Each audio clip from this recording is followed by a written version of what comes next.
මොකද කොණ්ඩේ හරිට පීරගන්න කොයි වෙලේ දෝස් මුරේ කොහෙදොයි නගින්නේ අඩු කඩාගන්න දාතන්නේ වහිනැකිව බිමට කැමති දෙයක් කරන්න නෑනේ ෆෑන් එක දැමම එක ඔෆ් කරන්න දන්න ඇත්ද මොකද පුතා කරන්නේ එයාගේ නීති ටැන්කේ වතුරටික ඉවර කරන්න දාදන්නේ දැන් ඇති නෑවා එයාගේ රීති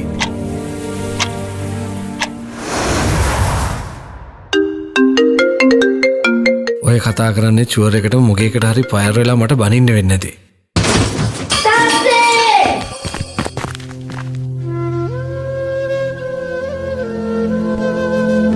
තාත්තා මාත් එක්ක බයිසිකල් පදින්න ආව නම් මාව වැටෙන්න නොදී අල්ලගන්න තිබ්බා.